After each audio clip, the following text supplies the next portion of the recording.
What's going on, moms and dads? Welcome to the latest episode of the Fade You podcast, episode 178. Thanks, everybody, for hanging out with us and checking out our show. Make sure you support the show. Retweet this, like this, tell your friends, subscribe. If you're on the YouTube, subscribe to that as well. Give it a like, all that good stuff. We appreciate your guys' support as always. Make sure you follow us on Twitter at Fade You Sports. YouTube link is in the Twitter profile, so check that out. All the pods are available on video as well. So love to bring that to you guys. My name is Matthew James. And before we get to our guest, we'll introduce the dads who are here. Kmart is here in that just beautiful background for those watching on the video. Kmart, when did you learn to play the piano? I've always known, just haven't done it in years. Just that natural talent. It's uncanny. Beautiful. A lot of things people don't know. Ooh. That's a tease right there. Maybe I'm an idiot, but I'm trying to figure out how to retweet the show, and it's just not here. It's got to be on the Twitter. It's got to be on our Twitter. You didn't tag me, and that's because, well, somebody failed. Somebody failed today at social media. Matthew. Par for the course for this show. So yeah, there Kmart, it is. Oh, there my name is there, but there's no at. Oh. Way to go, guys. It's retweeted now. You just got to be smarter than StreamYard and Twitter. Got it. What a day. Kmart is on Twitter at Kmart's_angles. Chris Duke is here as well in the smock. Dad, I thought you maybe retired the smock and traded it in. Is this just special occasions? I was thinking of the great times with Kelly in Vegas for March Madness, and for a few games there, it was pretty lucky. You know, what were you cheering for? Pretty sure I tried to set that smock on fire like day 2, and I was like throwing it in the trash. Thursday was good, and then Friday she wanted it gone. But so we're back, and we got to go to work. It's week 15. You got to get your tool belt on and dig through some games and find some winners. It looks good on you still, Dad. He's on Twitter at HazmatSuit23 because he takes the most disgusting poop you can imagine. So give Chris a follow. Get his poopy plays every now and then. So our guest today, we haven't had Kelly on in a while. She's Kelly Stewart. She's at Kelly in Vegas on Twitter. You know her from Barstool Sports. She's on Money Shots with Megan Making Money. You know her from WagerTalk as part of Bet On It. And of course, from The Hustle with some of our very, very best friends. Kelly, thanks for hanging out with us. How you doing? Yeah, life's good. I'm going to keep muting myself because my French bulldog is snoring so loud. I know you guys, my mic is picking her up. She's just staring at me now like, why? What's the problem? So I'm going to stay muted. And it also keeps me from just, randomly interrupting like I do to Trig every single week on The Hustle. No Trig today, though, on The Hustle, right? Wasn't it such a better show without Trig? Like I said that afterwards. I'm like, why isn't it us four that do it every single week? No, we love Trig, but I love Chris's impression of Trig. Can we get one? Yeah, Can we get an we're mad at impression? you. Me and Joey Cheese text you yesterday. You don't respond. He's done with you. But I don't know. Which one? Should I do the one where if we text him, he's like, yeah, I just can't get there with that team, or should we do the one where he hates flying? I'm not flying. It's just, I'll drive, but I'm not flying. I'm not looking forward to this, Kelly. Okay. But I'm looking forward to have a margarita with you. And I can't. So we're sitting at Benihana. Shout out John Murray for the Benihana comp. Cause I only lost 7 or 8 dimes. So to get a free dinner from Benihana was totally worth it. During that March Madness, it was an absolute obliteration of my bankroll for that week that I was there with you guys. But we're sitting at Benihana, and we had played a golf tournament that day. We had a meet and greet that day. There was a lot of high noons consumed because the Viva, unfortunately, got stolen by FedEx. A lot of drama in that trip. But we're sitting at Benihana, having a great time. And and all of a sudden, out of nowhere, Chris busts out this Trig impression, and I'm pretty sure I spit my drink all over the hot table. After the golf course, too, for you, after you threw water and said, well, now do the Trig impression in 110-degree heat. Drunk. Yeah, you're welcome. I just thought you guys needed to cool off. Yes. We love you, Trig. No Trig on The Hustle today, so we thought the least we could do was give you the Trig impression, courtesy of Chris Duke. Did Joe Ranieri bust one out? Did he have his trig impression? He already? did not bust one out, but it would have been hilarious if he did. He's busted one out before. No, it was crazy because basically us four disagreed on a lot of games. It's not often that happens. So that can go one of two ways. It's going to be a really great week for all of us. It's going to be a really bad week for all of us, but at least we're going to do it together. Man, we've had our fair share of those where in our contest we're in, we've had multiple dads on the same side several times. Like Chris, we always say it, oh man, there's 3 of us on the same one. What could possibly go wrong? Those are always the L's, it feels like. Yeah, it does. You never want to be, I always call it the sharp square side. And I'm not calling myself a sharp, but I'd like to think that we're not just some average Joe sitting at a bar on Sundays putting in last minute bets. You know, I'm betting on Monday, I'm betting on Tuesday. And I don't like to talk to my friends. Really, I don't. I really don't. We have fun in the group chat. We can talk about some games, but I hate it because I think sometimes you respect those people, whether it be just in general or from a betting perspective, and it can kind of sway your opinion. You might get talked into a game you might not have normally bet, and next thing you know, you got a losing ticket in your pocket. That's usually what happens at Trig. I usually only jump on Trig's losers, and same thing with CT, and then all of a sudden it's like everybody in the group chat just piles on Trig. Like today, he gave out France -1, and I'm like, I kind of like the draw. I'm not going to touch it. And of course, easy winner for Trig. Typical. Well, let's talk some NFL Week 15. Kelly, what's this time of year like for you where college football bowl season literally starts in a couple of days? We've got NFL winding down here before the playoffs, just a few weeks left in the regular season. We're starting to dip our toe in college basketball a little bit. How busy is this for you? Oh, by the way, we got Christmas time. Christmas is in 11 days. I can't wait. I'm going to be on an island for Christmas, not with anybody that I'm supposed to care about. It's going to be amazing. I just need a vacation from all these vacations I've been taking. I've decided. But in long story short, I did offer to host Christmas. Now it's just turning into Christmas Eve. So I'm still going to like be nice to people and hang out with them and feed them excessive amounts of food and booze, but it's just going to be the day before. So I would say it's going to be busy because there's just a lot going on. But I do think it's important to keep your focus on what you're good at. College football was not an amazing year like it was the year prior, but it was still really good. And to go out on a high note and not to dive too deep into some of these BS bowl games, if you will. I've played 4 bowl games so far, and there's a lot. Look, we're looking at, just for example, one of the very first ones, the Fenway Bowl. You've got both coaches gone. You've got quarterbacks sitting out. You've got players opting out. You've got guys declaring for the draft. You have so many different things going on here, and I will openly admit it. I have a terrible number on Purdue, you guys. I bet Purdue plus 6.5. I bet 4 bowl games with the openers. K-State, KU, Tulane, and Purdue. I've got nice little CLV trophies on 3 out of the 4. Pretty sure Purdue, last I looked, was up to 10.5. Like, thanks, Jeff Brom. Appreciate you just opting out less than 24. Not opting out. Obviously, he took a new job. But same thing. Like, this is frustrating. And then you have players saying they're going to opt out, like the Western Kentucky quarterback, and then coming back. And then you've got guys at like KU. I actually thought we'd see Daniels go to the transfer portal, but I'm going to guess Leopold convinced him not to do so, and he's going to be playing. But would it surprise me if all of a sudden a week before the bowl game, he's like, nah, you guys, I think I got a call from X coach and I'm out. No, at this point, like, college football is a goddamn free-for-all, and I'm not going to be a part of anymore. I've already got 1 losing ticket in pocket before the game's even been played.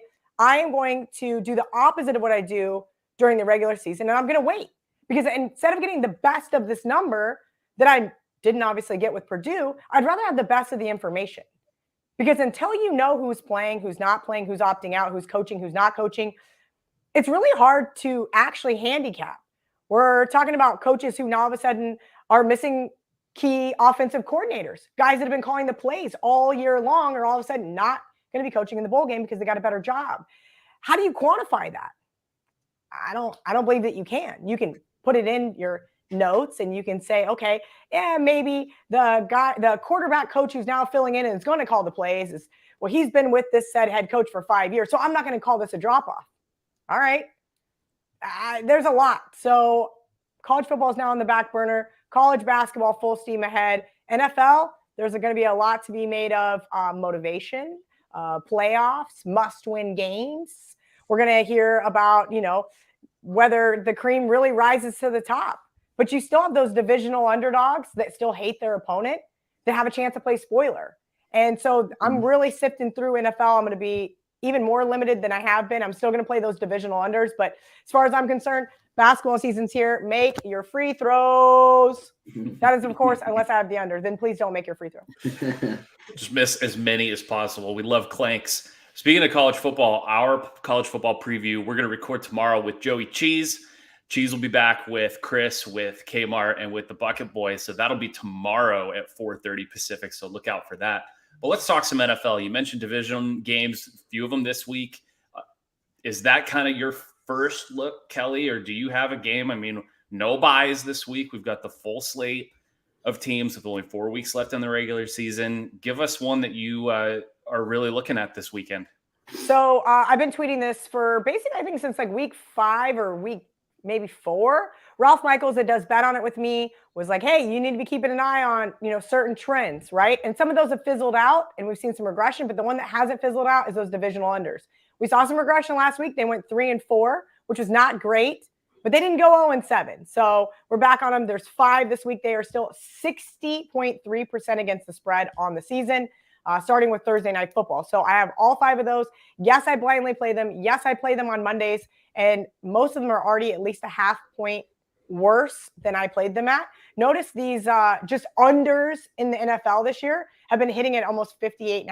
I think it's 58.4%. I'd have to double check that after last weekend. So just keep an eye there. Love the under tomorrow night in Seattle. Also have a slight lean towards the dog there. We know Brock Purdy isn't 100%, but I miss a 3.5. And I hate having a side and a total on the game because, of course, if you have a team, you want them to score points. If you have an under, you want nobody to score points. So I'd already bet the under. Like I said, missed the 3.5 on Seattle, so just going to stay away. A couple of really good teaser spots as well this week. The Ravens and the Steelers. The Bills scares the shit out of me. Just teasing the Bills down below a field goal scares the crap out of me. Because what could go wrong? It's freezing cold in Buffalo. Miami hates to travel there. Yeah, well, that does scare me. But I did tease those other 2. As far as any other sides besides a best bet, which I'm obviously saving, a lot of really sharp guys on the Panthers, but I missed the 2.5.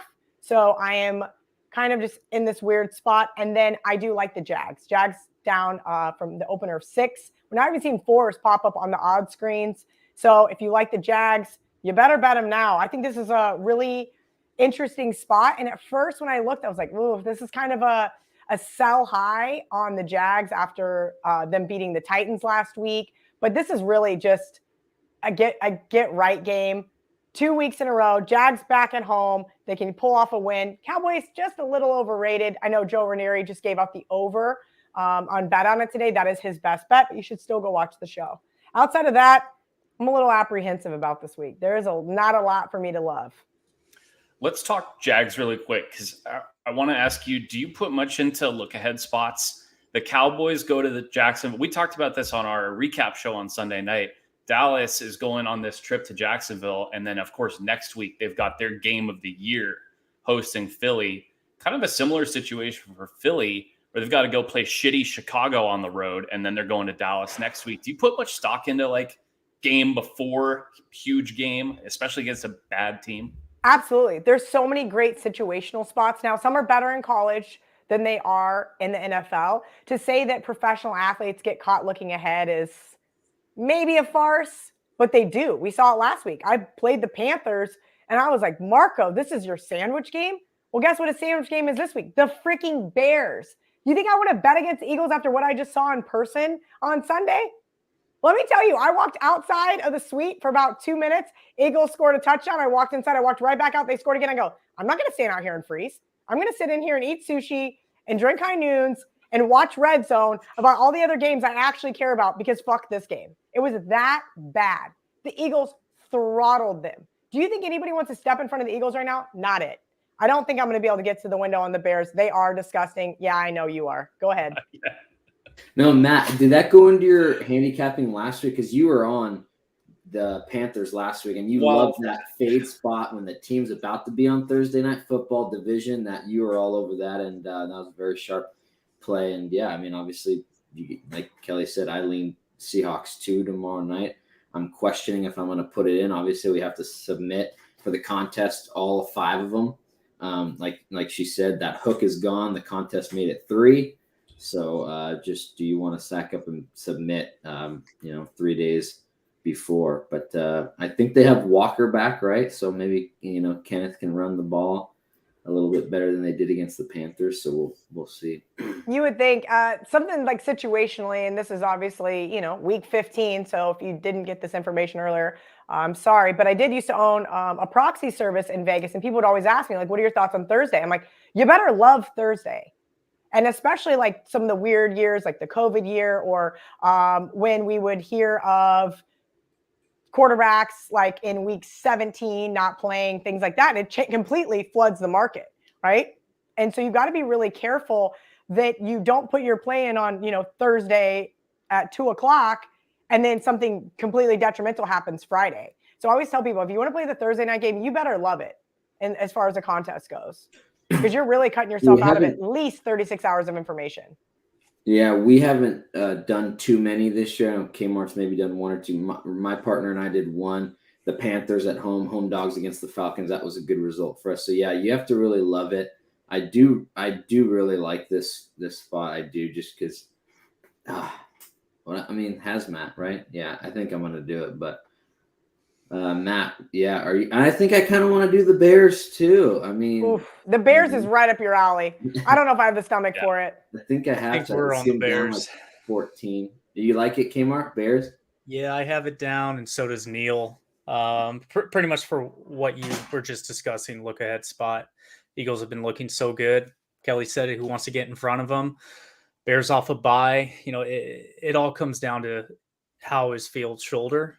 Yep. And what is the Eagles defense gonna actually do towards him? Because he's gonna run. That's all he's gonna do. And he's gonna hand it off. The receivers have gotten better, but it is that look ahead to the Cowboys. And you could argue both of them are looking ahead to each other, but if the Cowboys lose, what are they actually looking forward to? That division's over with a loss. So they can't afford it as much as the Eagles can. It's interesting because the reason why the Giants was my best bet last weekend is because I thought we would see the Giants be able to run all over this Eagles team. The Eagles are very vulnerable on the ground. And so you're right, Justin Fields is a huge question mark to me. Huge. If he's not able to be a dual threat quarterback in this game, it could get really ugly. Plus, they've been so bad as home dogs. So bad. I think they might be one of the worst home dog teams in the NFL. I'd have to look up the data, but every time I bet them as a home dog, just absolutely atrocious. I think dog in general. I think over the last 2 years, they're the worst team as a dog. Yeah, I didn't even need to look that up. I knew that from my own personal pain. Yeah. Well, that's what Chris loves. Chris loves pain, so he'll be on the most disgusting of them. Let's switch to Thursday Night Football. You guys have both talked about liking Seattle. Kyle, why don't you make the case for the 49ers here? I don't know if people maybe already have 3.5. It looks like it might be 3 at this point. You want to make the case for the Niners and just play devil's advocate? Well, let's put it this way. I was texting Joey Cheese and Chris on Sunday, and we're talking about this game. And I was like, I will bet you head to head right now if you give me what the line was 2 hours ago at 1.5. Yeah. But at 3.5, I was like, I can't touch it. I kind of the fact they made it 3, and one of our teammates actually likes the Niners, even at 3.5. So there's a chance we actually might play it. But for me, it's iffy. The Niners suffered obviously consequential losses last week. Apart from Deebo Samuel, they lost 2 on their defensive line, so their depth is hurt. Armstead's still there, which is the catalyst for why you cannot run on them, but he's not 100%. So without that depth, it makes it very shaky when you have Kenneth Walker, who has looked like a freaking stud when he's been healthy. So that's kind of where I leave it at, and it makes it really hard. I want to fade all the noise of Brock Purdy's oblique, no Deebo Samuel. They still have more weapons than God, but I'm still a little wary going into Seattle. Still a hard place to play. both teams are playing for everything. Niners know if they beat them, their season's done. They can't win the division and their playoff hopes are in jeopardy. And Seattle knows that. And if I know anything about Pete Carroll, he knows how to get a ball club ready. Yeah, I and how think to that's motivate. interesting, Kmart. But another thing is that you guys have a 2-game lead on them, correct? At this point, yeah. So in theory, if let's just say the rumors are true that Purdy's not 100%, right? That we know that you guys are missing a couple key guys. Does he really want to take the chance of getting somebody hurt? Let's just say you guys, hypothetically, let's just say you guys go out there and it's 21-10, okay?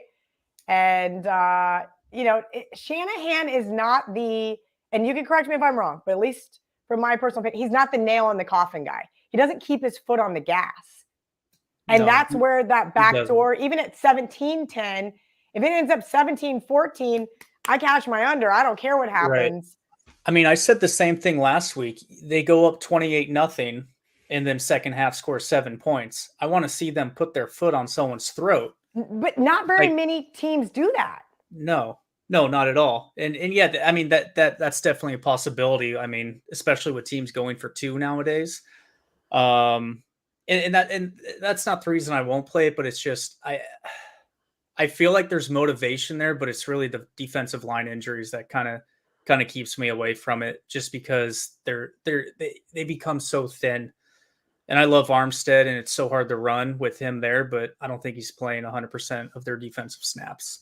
Because they win this game, they can then take 3 weeks off and get everybody healthy, and then they can kind of scoreboard watch what the Vikings are doing, because they can still get the 2 seed.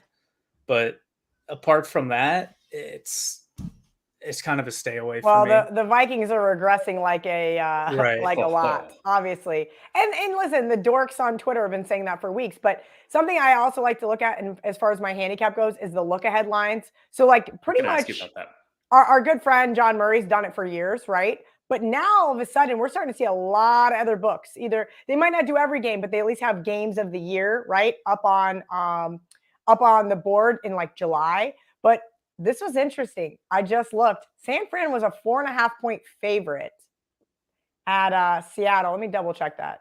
Maybe they're a 4.5-point dog. Sorry.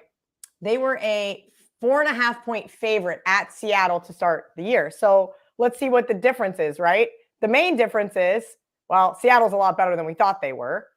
Congrats to Pete Carroll for basically being the Bill Snyder of the NFL this year. Geno Smith, better than we thought. Obviously, no Trey Lance. Obviously, no Jimmy Garoppolo. I just kind of have to wonder, is Brock Purdy really only a 1.5-point drop-off from those other 2? Their argument is because it's a system offense that they can plug and play. But we've seen that with Bethard and Mullen. And that's why without Jimmy G, Shanahan can't win a game. So I'd argue against that. But granted, they have McCaffrey now. They do have a healthy Kittle. Ayuk's playing like a Pro Bowler. But then when you take away Debo, it takes away what they can actually do lining up Debo and McCaffrey. And that's what makes it tough on those linebackers. It just creates space. But kind of why I like the Niners last week is Purdy coming in as a rookie. It's still a West Coast offense, get the ball out quick. And I can see them being very successful. I don't want to go back to week 3 or whatever it was, but it just scares me because Brock Purdy, maybe if he made one mistake, threw a pick or fumbled or did something, it's like almost like we're all waiting to see him do something wrong because he is Mr. Irrelevant and all these things. Does that concern you at all as a Niners fan? Yeah. I mean, I said last week, part of my cap was he can, with the way the defense is playing, he can have one mistake and I think they'd still be fine and cover that. But 2, it would be in jeopardy. But going on the road in Seattle, I don't know how big this injury is. Yeah, I mean, I could see a strip sack, some type of pick 6. Maybe they don't get the touchdown, but set them up in good field position. That just flips. I mean, we've seen it in a lot of games where a team can control. Even if you go back last season, Niners absolutely controlling the game, but somehow we're only up 7-0, then get waxed in the second half. So it's you're always just one play away from just pure catastrophe in the NFL. This will be an interesting one for Purdy. I saw somebody make a good point. The two teams he's played so far, comes into the game against Miami, plays Tampa. Those are both kind of blitz-heavy teams, and Seattle does not blitz a lot. They're one of the lowest blitz rate teams in the league, so they're going to play more coverage. So it'll definitely be a different look for Purdy. And part of the reason I was on the Bucs last week, which was one of my biggest losses of the season, was all right, experienced defensive coach Todd Bowles, he's going to dial some stuff up for this 7th-round rookie, right? And I guess I would just trust Pete Carroll to put some stuff together to really shake this guy a little bit. And let's see. I mean, Purdy came in against Miami, looked fine, looked great last week against Tampa. I think most people are going to bet against him to keep it rolling, but hey, it's a great story if he does. So we shall see. Kelly, let's go back to another team that a lot of people are maybe going to not be able to get to the window on. Teams that have looked real bad lately. Miami took care of a lot of teams, easier teams at home. Then they go kind of get handled pretty easily by San Francisco. Really look bad in prime time against the Chargers. Tua was awful. What was he? 3 of 17 at one point or some shit. You like division dogs. Miami going into Buffalo. I think, is this over 7? Is that what is it 7.5 or is it 7? 7.5. I guess either way, irregardless, can you get to the window on Miami? Shout out, Joe. Yeah, right. Listen, Miami is great in their division, right? Like they just are. They have been for the last couple of years. They've always played people tough, namely in Miami. It's going to be freaking cold in Buffalo again this week. And Buffalo is never an easy place to play. I think this is what I'm going to say about this game because I'm not getting involved. I don't even think I can tease the Bills. Miami's also been atrocious on the road this year. So I'm looking on that side. But I think the key to this game is if Miami wants to cover is they got to get to Josh Allen. The games where Josh Allen throws 2 interceptions, guess what? They get a big fat L. Ask the Vikings how to beat the Bills. Yeah. And over the last few weeks, Josh Allen has really cleaned it up.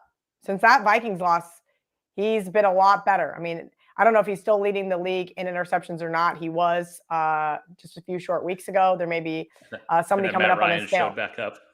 What's that? And then Matt Ryan went to Dallas. There you go. Yeah, Matt Ryan's helping him out. But all that being said, I want nothing to do with this game. I'm taking the under because it's a divisional game. Looks like it's going to be cold, maybe a little bit of wind, and I'm not going to overthink it. Chris, is Miami poopy this week? I don't know. I think the action looks a little split. I agree with Kelly. I'm probably going to stay away. They beat them. They probably shouldn't have beat the Bills earlier this year, but they pulled it out somehow after getting outgained by hundreds of yards. I don't know. I'm going to stay away from it, just like the Giants and Commanders game with the rematch. I'm probably not going to touch that one either. Oh, come on. The biased low spot of the ugliest team of last week. I know, they but just played each other in tied. Giants are kind of trendy. Why did it go I don't know. Everybody I've been talking to, they can't wait to bet the commies off a bye. And I think it's the absolute utter momentum killer.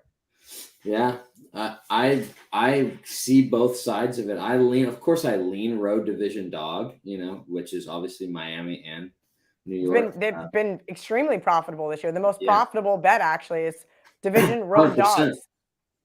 And home dog. I think Matt pointed out, Josh Applebaum pointed out home dogs of over 3.5 are like over 60-something% as well. So yeah, that's why we love dogs. We love poopy dogs. And I'll get to what the one I'm betting that everybody will. I don't even know if anybody besides me will. There might be like 2 people in the contest that. Let's hear it, Chris. Give us something absolutely disgusting. Well, are we getting into our plays? Well, Joe goes first. He's in the lead. Do you have Joe's play? I never got Joe's play. Joe had some work. Joe told me, sorry, I can't be on the show. I have to work. Like, I tell Chris, like, for weeks on end, I'm like, Chris, don't text me last minute. I'm exhausted. It's Wednesday. This is the worst day ever for me. My hair is out. My makeup is off. And I said, give me a heads up. He goes, all right, 2 weeks. 7:30 Eastern, 4:30 Pacific, be there. And then Joe texted it. Oh, sorry, I have to work. I'm like, yeah. Thanks, Joe. I guess something came up and he's got like another week or two off after work. So they're like jam packing. Of course he does. Bullshit. He works less than anybody else I know. Plays more golf, Seriously. travels more, and doesn't work. Yeah, just goes on his guy trip, plays 5 rounds. Lucky guy. But this one's for you, Joe. In the spirit of you taking over Matt Ryan interceptions last time he played, I'm going back to the well. Colts, it's disgusting. Dogs on Saturday, road dogs on Saturdays are fucking unreal. I don't know. I love to have specific stats from like 2010 or on, but I heard they're like close to like 60 something, almost 70%, which makes sense. The Ravens, road division dog, and then Miami's the other one on Saturday. So road division dog. But yes, I'm doing it. I don't hate that. Plus like 4, I said, it's disgusting. Why is it only 4? I see. Well, because all the sharp guys are betting the Colts because they've been betting against the Vikings for weeks. Yeah. And you know what? I bet the Colts 3 times this year, and I'm 3-0. Chiefs, Eagles, Raiders. Yeah. They are they're like oh my God. I cannot believe I did not even look at this game. I think it's a great buy low after they just got blown out 50-10 or whatever the hell the final score was. Oh, and, Chris, it was 33-0 in the fourth quarter. Yeah. Alone. I mean, they just got the shit kicked out of them by Dallas in that game. And then they go on their bye. So, yeah, people are going to look at that line and say, wait a sec, Minnesota's at home. Indy was just plus 11.5 at Dallas. They're only plus 4 at Minnesota. What the fuck?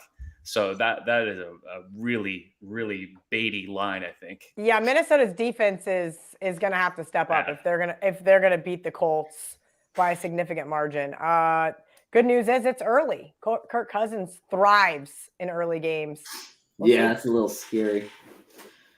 10 o'clock Pacific time, but yeah, I think he's like 8. I'd have to look. I think he's like 8-3 as a favorite at 1 o'clock Eastern games in the last 2 years or something. I'd have to look. I saw somebody tweeted it. Yeah, this is why I need to take screenshots of all the tweets. I hate that team. Exactly. I hate that team. I gave out Lions last week, and I just said, fuck Minnesota. I couldn't give out Lions. I was so late to the party.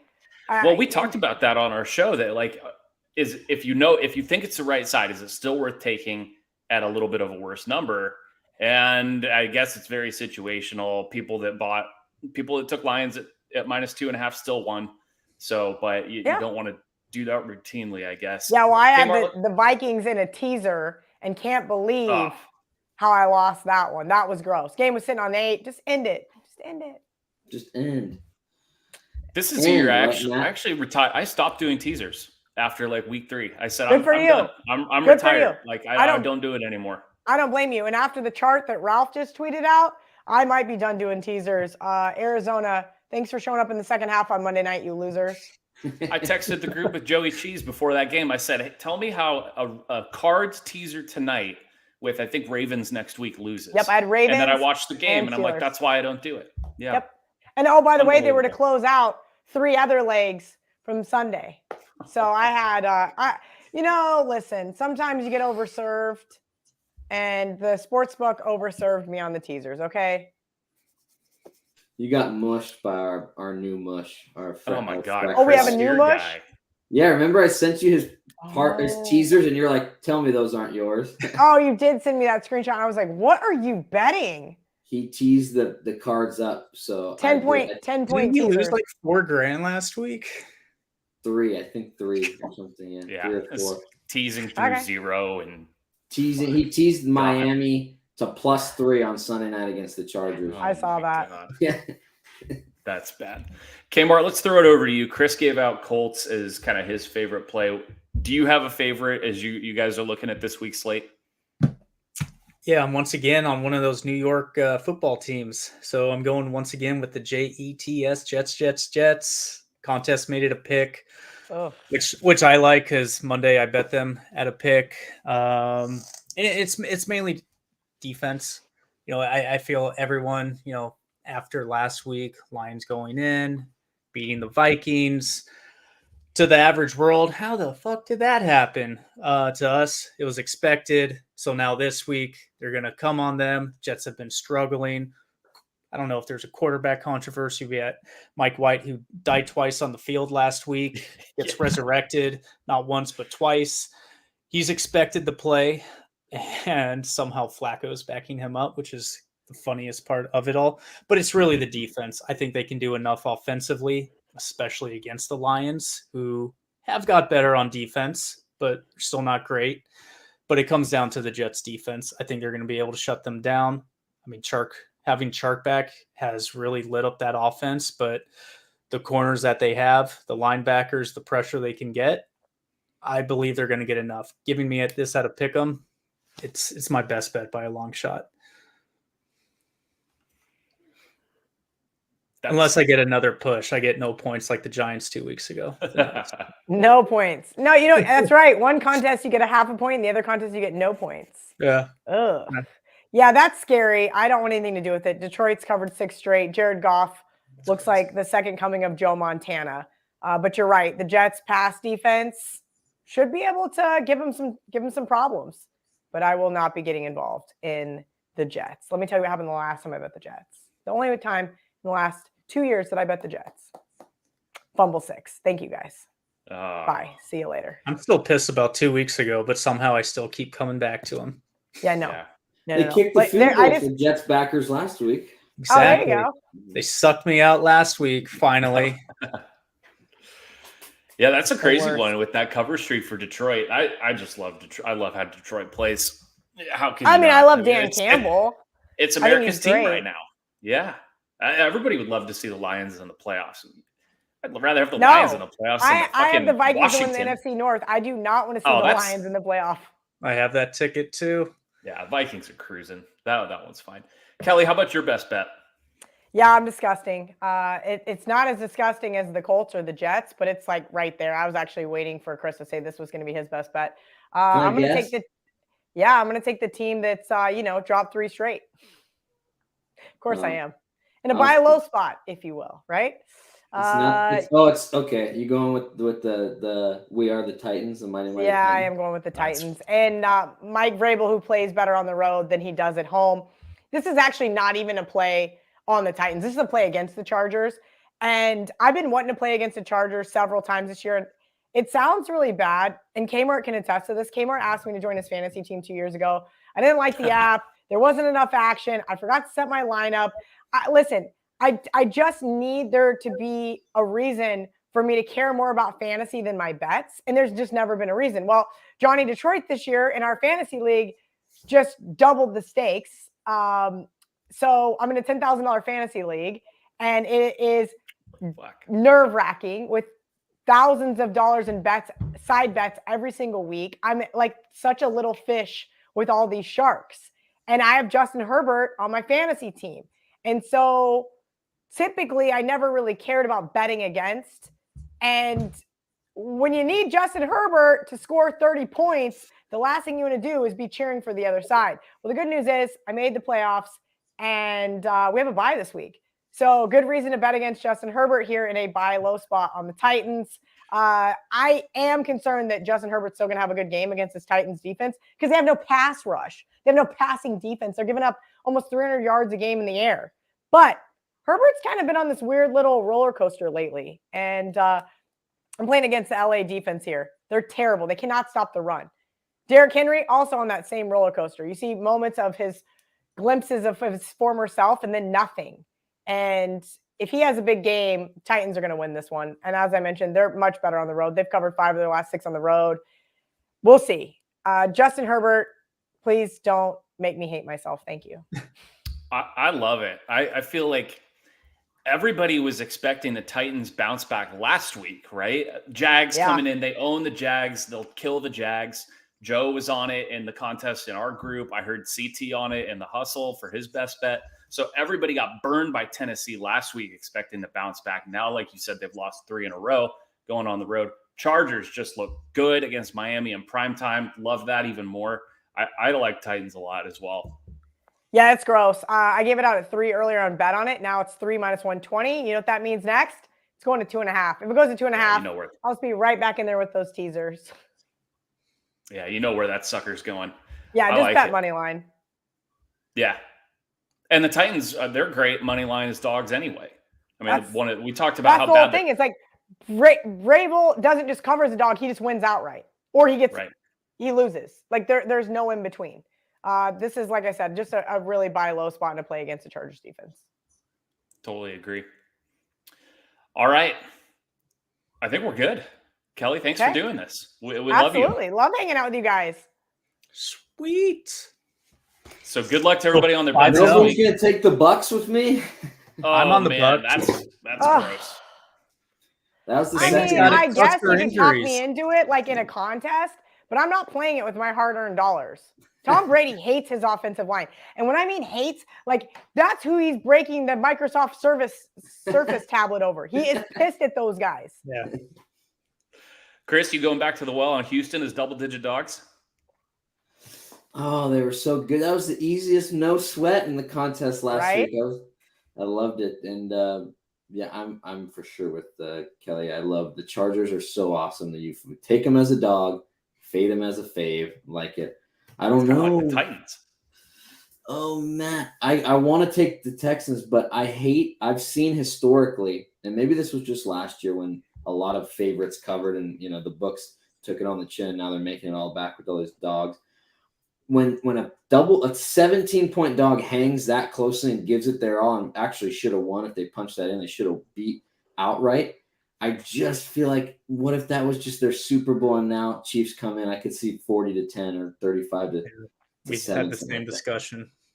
Yeah. So I mean, listen. Do you think I think, mind you, I only caught the red zone of that game, so maybe I missed some stuff. But I feel like Lovie Smith just like shoved his hand down in his fat Santa sack and said, "What can I come up with that's absolutely asinine to try to beat this Cowboys team?" He's like running a 2-quarterback system in the freaking NFL. Yeah. Wild. So I kind of wonder what else he's got up his sleeve against Kansas City. But Kansas City's defense sucks. We know that. Even the Broncos, Russell Wilson put up 28 on you. That was the easiest play of my week last week. Yeah, and I didn't have the guts. As a Broncos fan, I was like, nope. Easiest down 27-0. 27-0. I said, got him just where we want him, baby. Let's go, Broncos. Oh, God. Shout out Cliff versus Hackett this week. That's just going to be – I mean, just cue up the circus music for that one. Oh, my God. All right, we'll get Kelly out of here. I don't even want to think about that. Okay. Kelly, we appreciate you. We'll Yes, do this of course. again for sure. Follow all her stuff on Barstool at WagerTalk, Kmart. Thanks for hanging out. Chris Duke, get us out of here with this. What happens sometimes when you bet on poop? You bet on Coppin State with Trig, and you get your ass kicked sometimes. Oh, and, no. Or maybe you bet on Matt Ryan and you lose by a field goal and cover. We'll see. It's funny. Do you guys get Trig's emails? Yeah. Yeah, so I finally was like, Trig, listen, I get too many emails. Unsubscribe, please, because I can just text you if I want to know your plays. In the group chat this morning, he got a notification that a good friend of ours blocked his email sent him. Like, this person actively blocked your email. It was great. No. He was you could tell it hurt his feelings. Yeah, no, he doesn't. But I would have blocked him after Coppin State, too. What was that? That was bad. We love Trig. I'm glad to be on the friends and family email. It's cool. He lets us know. I always send him. I'm going to send him a case of booze. He's been good. I checked the account that we make his plays on, and it's positive since we've been writing. I'm like, hey, we're not losing money. It's fine. Okay. So, like I said, I only bet Trig's loser, so it must be my fault. Yeah, Matt Trig. And I try not to pick and choose. We're like, fuck, he's kind of going to regress. No, you're right. But this is the thing. And John Murray used to say this on our podcast years ago. When people are like, oh, I'm going to fade you. And it's like, okay, that's fine. If you're going to fade, you got to fade them all. Yeah. You cannot cherry pick. If you're going to tail, you got to tail them all. Yeah. So know what you're getting yourself into. Like there's a couple guys I fade that have 19 games on a college football Saturday. That's pretty detrimental to your bankroll. Yeah. If it's a good day for them, it's a really great day for your bankroll. If they go, texting Dennis behind my back. How do these 19 plays? Well, Dennis just like fell off of the freaking planet, so I wouldn't know. I can't believe it. First football season. He's dead. DED. Hey, Dennis's mom, if you're out there, please feel better so Dennis can fire again, please. You guys.